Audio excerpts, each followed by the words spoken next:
Roga-te a transgressão de teus irmãos e o seu pecado, porque te fizeram mal. Agora, pois, rogamos que perdoe a transgressão dos teus servos, do Deus de teu pai. José chorou quando esses lhes falaram. Depois vieram também seus irmãos e prostrando-se diante dele e disseram: eis-nos aqui por teus servos. E José lhe disse: não temais, porventura estou eu em lugar de Deus?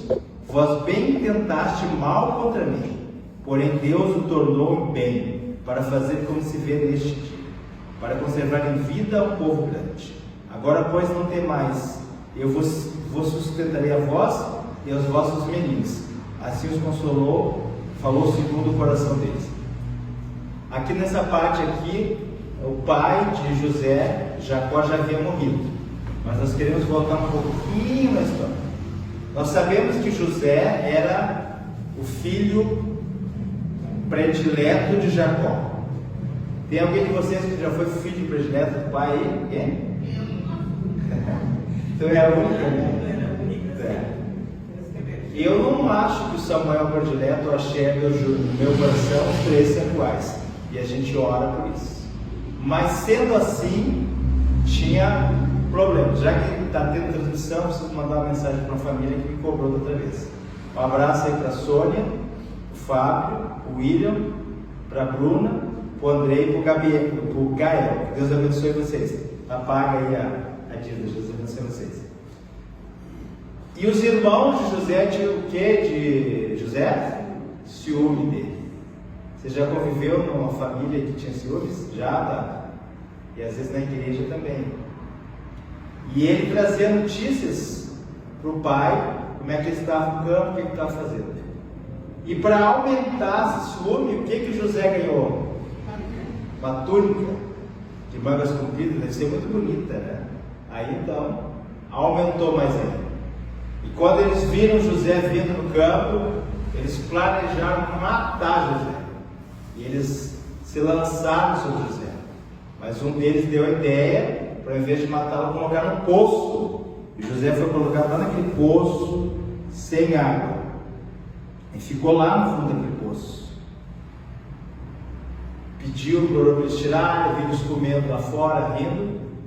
Às vezes, simbolicamente, você que está presente, você que vai ver depois pela internet, parece que espiritualmente, ou mesmo sozinho, sei lá, parece que a gente está no fundo de um poço.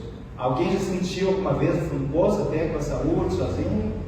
Mas lá no fundo daquele poço, Deus estava com José e os anjos de Deus estavam com ele. Amém? Se você que está presente, você que vai ver pela internet, em algum momento se sentir no fundo do poço, sentiu alguma vez, Paulinho?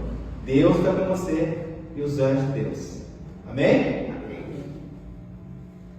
Finalmente, então, depois, eles tiraram José daquele poço e planejaram vender ele para os ismaelitas. Como o quê? Escravo. Agora José se tornou um escravo. E sabe que por muito tempo eu via aqueles desenhos e pensava que José foi numa carrocinha. Não. O Espírito Santo diz que ele foi caminhando no deserto e os pés dele incharam, porque tinha ali corrente, e os braços dele também. Então tinha mosquito, as moscas nas feridas e mosquito também, porque lá no Oriente é muito quente durante o dia e muito frio durante a noite. E quando ele estava caminhando ele olhou para as terras do pai. Ele pensou assim: nunca mais eu vou encontrar com meu pai. Quer dizer que ele estava indo, mas o coração dele, a saudade ficou. Mas ele, como agora um escravo, se tornou um escravo, Deus estava com ele e os anjos de Deus também. Se você se sente um escravo do pecado, da doença, da solidão, de alguma coisa, Deus está com você. E em algum momento, assim como as correntes de José foram quebradas, elas podem ser quebradas também. Talvez você tenha algum sobrinho, alguma sobrinha, alguém, você acha que está acorrentado por Satanás. Às vezes nós temos, mas Deus tem poder de libertar. Amém? E José, já nessa viagem, decidiu na sua mente, no seu coração, custe o que custar, ser fiel a Deus. Ele decidiu. Ele foi vendido para Potifar, mas ele já havia decidido, custe o que custar, a ser fiel a Deus. E nós conhecemos a história que Potifar entregou a casa para ele, não sabia de nada, e o Senhor foi com José, e a casa de Potifar foi abençoada. Aonde você trabalha, às vezes até num avião, num ônibus, que tem um servo orando, aquele ônibus, aquele avião pode ser livrado. A minha sogra uma vez estava, ela estava num ônibus, viajando para São Paulo, e o motorista dormiu. E Deus usou ela para acordar ele em cima da hora, porque todos que estavam no ônibus, o motorista ia morrer. Deus usou uma serva que estava orando e vigilante.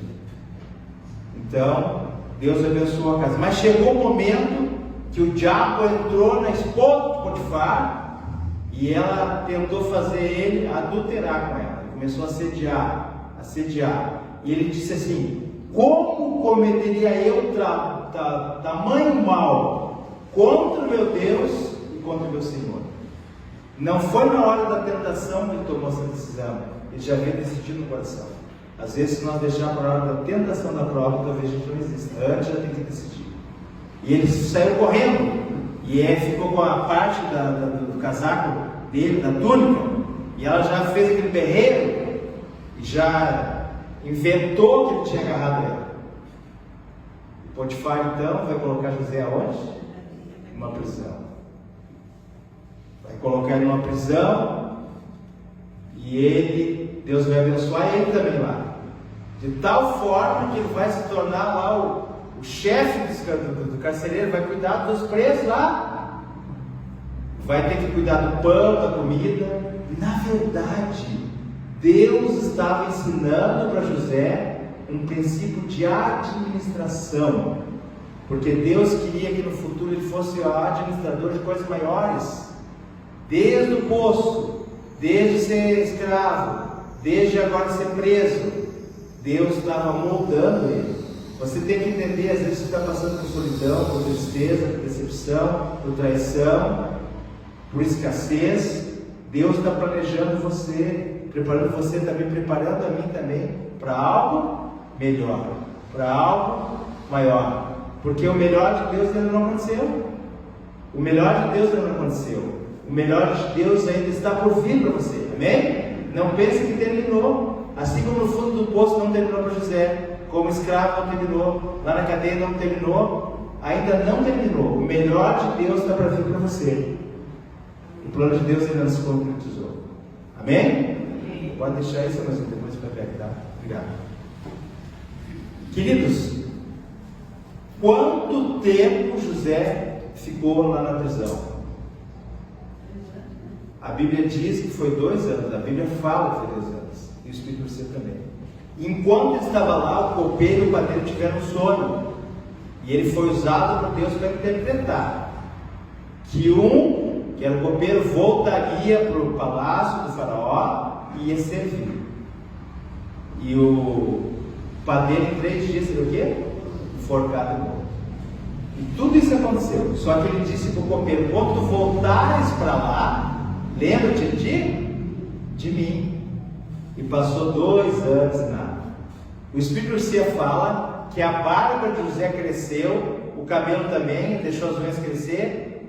E ali diz, ele estava em depressão, porque Deus deu um sonho para ele, que um dia os irmãos dele, que o pai dele, os irmãos dele se prostrariam diante dele. Ele teria proeminência, ele seria governador, um líder. E que Deus, o sonho de Deus. Tudo que ele viu foi o fundo do poço. Tudo que ele viu foi ser escravo, foi para a prisão, e está 2 anos ali, nada. Até o copeiro que ele foi usado por Deus para falar o sonho dele, esqueceu dele. Onde é que está Deus? Você não pensa às vezes onde é que está Deus? Você não ouve às vezes o silêncio de Deus, a indiferença de Deus. Parece que Deus esqueceu. Alguém já passou por isso? E ele estava em depressão. Mas naquele período ali Deus estava trabalhando com ele, preparando. Quando Deus não se manifesta, ele está em silêncio, mas ele está preparando, ele não estava pronto. E num determinado momento, depois que o faraó teve aquele sonho de 7 vacas gordas, 7 vacas magras, 7 espigas gordas, 7 espigas magras, que ninguém pôde interpretar. Ele foi chamado. Aí José, os Escritos diz que agora ele toma banho, faz a barba, arruma o cabelo e vai lá na presença de Faraó. E ele lá não se exalta, ele fala que Deus, em oração, mostrou para ele, mostrou, e falou para ele que 7 anos, as vacas gordas, as espigas gordas, seriam 7 anos de quê? De fartura. E 7 espigas magras e 7 vacas magras seriam 7 anos de quê? De fome. E que o rei teria que guardar a quinta parte. Aqui tem uma lição para nós. Nós esperamos a volta de Jesus, só que a gente não sabe se é 1 ano, se é 2, se é 10, se é 5, a gente não sabe. Os sinais estão aí, mas nós não sabemos. E então nós temos que também fazer provisão para o futuro. Ali o fundo de reserva. Falando com relação à volta de Jesus, sabe qual é o problema da volta de Jesus? Vou abrir um parênteses aqui. Lembra, nós estamos falando do Egito, mas vou avançar um pouquinho mais e depois eu volto. Lembra quando as pragas começaram a cair no Egito? Lembra? Aí o povo disse assim, ó, as pragas começaram a cair no Egito. Agora foi rãs, gafanhoto, água e sangue. E eles começaram a olhar pela janela e ver as pragas estão caindo. E Moisés está ali. Chegou a nossa libertação, nós já vamos sair do Egito e já vamos atravessar o mar, passar pelo mar e já vamos entrar na Canaã terrestre. As pragas, chegou a nossa libertação. É como se nós estivéssemos vivendo agora as guerras, os terremotos, tudo, e ó, Jesus já vai voltar. Só que eles estavam olhando muito para a janela. E quando eles chegaram no Egito, chegaram no mar, o mar se abriu, e daí eles pensaram, agora sim nós vamos entrar na Canaã. Só que eles saíram do Egito, mas eles levaram o Egito dentro deles. E por causa da incredulidade deles, quanto tempo que eles ficaram peregrinando? 40 anos. O Espírito Santo fala sobre isso, a Bíblia também, o que poderia ter entrado ali em 30 dias.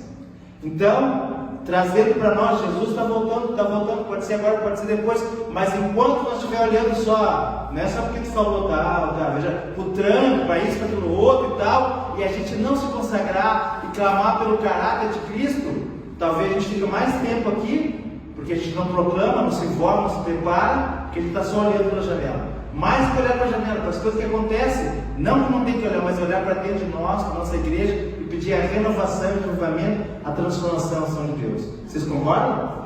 Amém? Então nós temos que fazer preparação, sim. Até para poder usar recursos na obra de Deus. Então Deus usou José. E o faraó ficou impressionado, e todos ficaram impressionados, e o faraó vai dizer... Ele disse, o José disse, coloca um homem ajuizado e sábio para ser o teu administrador. Um homem ajuizado e sábio para ser o teu administrador. E Faraó disse, eu estou repetindo as palavras da Bíblia, como acharíamos nós um homem tão ajuizado e sábio como José? Quem gostaria de ser chamado na sua família, na sua empresa, um homem ou uma mulher ajuizado e sábio? Posso ver as mãos? Como acharíamos nós um homem tão ajuizado e sábio? E ele vai falar mais um detalhe que para mim é o mais importante. Um homem tão ajuizado e sábio, ao qual o Espírito de Deus está nele, amém? Já pensou você chamado um homem ou mulher ajuizado, sábio, ao qual o Espírito de Deus está em você? Que bênção essas palavras. E agora o sonho de José se cumpre. Ele é colocado ali como segundo, como abaixo de Faraó, todos têm que se plantar diante dele, e ele vai ser usado para ser o governador do Egito. Se ele tivesse cedido ali com a esposa de Faraó, de Potifar, todos os sonhos e os planos de Deus teriam caído por terra. Você entende porque às vezes você que está aqui na igreja, você que vai ver pela internet, você entende por que às vezes os planos de Deus não acontecem? Porque às vezes a gente precipita as coisas, avança, dá passo além, que não é dado por Deus. Quanta coisa poderia ser diferente nessa vida, vocês concordam? Mas louvado seja Deus, porque Deus é o Deus da segunda chance. E Deus agora então vai usar José para ser um tipo de Cristo. Depois nós vamos relatar aqui para salvar toda aquela humanidade que existia da fome. Ele é um símbolo de Cristo. Finalmente a fome vai bater lá também, em Canaã, e seus irmãos vão bater lá, e vocês conhecem a história, que eles vão lá pedir comida, ele faz que não reconhece, mas depois finalmente ele se revela a eles. Ele diz assim diz a Bíblia, mais ou menos em outras palavras: fiquem tranquilos, meus irmãos, não foi vocês que me enviaram para cá, mas foi Deus que permitiu, através de vocês, para que eu pudesse ser usado para salvar vocês, nossa família e o povo. Amém? Ele conseguiu entender o plano de Deus. Às vezes você é perseguido, você é caluniado, você é injuriado, você tem que entender que Deus está permitindo o teu crescimento, o meu crescimento. Voltando então, vamos ler mais um texto. Quando José estava lá no fundo do poço, Deus estava com ele. Se você está no fundo do poço, você que está aqui presente, você que vai vir pela internet, Jesus está com você. Quando ele foi tirado de lá e foi levado como escravo, Deus estava com ele. Se você sente um escravo de alguma coisa, psicológica, emocional, tristeza, Deus está com você. No momento que você vai libertar. E ele depois foi acusado, foi cair lá na prisão, se tornou um prisioneiro, mas Deus estava com ele, Deus está com você. E finalmente Deus colocou no posto que queria ele. Porque quando ele estava na prisão, o melhor de Deus não tinha sido mostrado para ele. O que Deus tinha para ele não tinha acontecido. O que Deus quer para você e para você que vai ver pela internet ainda não aconteceu. Eu quero que vocês leiam o último texto comigo. Nós estamos falando em perdão. Deus colocou humildade em José, e Deus colocou um espírito de perdão. Ele poderia destruir os irmãos, poderia se vingar, mas ele não fez. Mateus 5, versículo 43. Mateus 5, 43.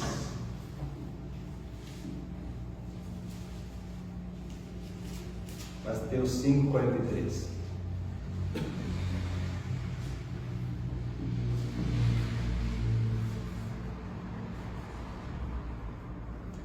Ouviste que foi dito? Mateus 5, 43. Amarás o teu próximo e aborrecerás o teu inimigo. Eu, porém, vos digo: amai vossos inimigos, bendizei os que vos maldizem, fazei bem os que vos odeiam, e orai pelos que vos maltratam e vos perseguem. Então foi essa lição que Jesus deixou para nós, e José, ele fez isso. Então, só para nós relembrarmos aqui, José, ele é um exemplo de tipo de Cristo. Ele demonstrou perdão pelos seus irmãos. Ele era o mais amado do Pai, nós falamos. Seus irmãos tinham inveja dele, ciúme. Ele foi vendido por seus irmãos. Ele tornou-se um tipo de salvador, livrando as nações e sua família da fome, da miséria e da morte. Foi tentado por uma mulher de Potifar, mas não caiu em tentação. Foi acusado falsamente e lançado na prisão. Com humildade no seu coração, ele perdoou seus irmãos. Existe alguém que você precisa perdoar? Precisamos de poder para Deus para perdoar todos os dias. E a vida de Jesus, que é divina e humana aqui na terra, né? Ele foi amado por seu Pai, Deus. Foi invejado lá no céu por Lúcifer e os anjos. Ele também passou por inveja. Foi traído e vendido por um de seus discípulos. Mediante o tempo que ele esteve aqui na terra, ele é o nosso Salvador também, livrando a família humana do sofrimento e da morte eterna. Na verdade, ele morreu a morte eterna para que nós pudéssemos ter vida eterna. Foi tentado em tudo, mas não caiu em tentação. Foi acusado, foi cuspido, foi humilhado e foi morto numa cruz por amor a mim e você. E assim como José perdoou os seus irmãos lá na cruz, o que ele falou? Pai, perdoa-os, porque eles não sabem o que fazem. Ele viveu entre os pecadores e a sua morte foi entre os pecadores. E lá na cruz se tornou um púlpito a cruz, que ele estava pregando. Se tornou um tanque de batismo, porque ali houve salvação de um dos ladrões e salvação de pessoas ali, que mais tarde vão estar lá no Pentecoste. Eles estavam ali e vão ser convertidos porque o Espírito de Deus já começou a trabalhar com eles ali com Jesus na cruz. A pergunta que Deus faz para mim e para você nessa noite: você é capaz de perdoar? Sem Jesus a gente não consegue, né? Você é amado por seu Pai, Deus? Todos somos, né? Existem pessoas que têm ciúme e inveja de você? A gente nunca foi vendido, né? O que você tem feito de bem para alguém que te persegue? Sabe o que nós podemos fazer para as pessoas?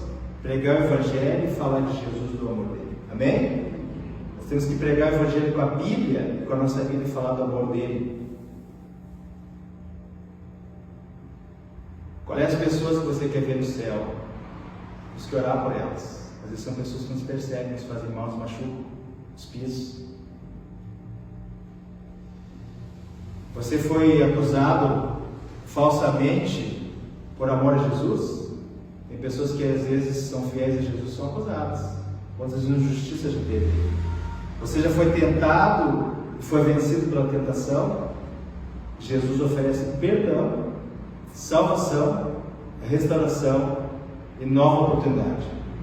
1 João 2:1 diz para mim e para vocês: filhinhos, eu peço que vocês não pequeis, mas se vocês pecar, tenham um advogado, Jesus Cristo, o justo.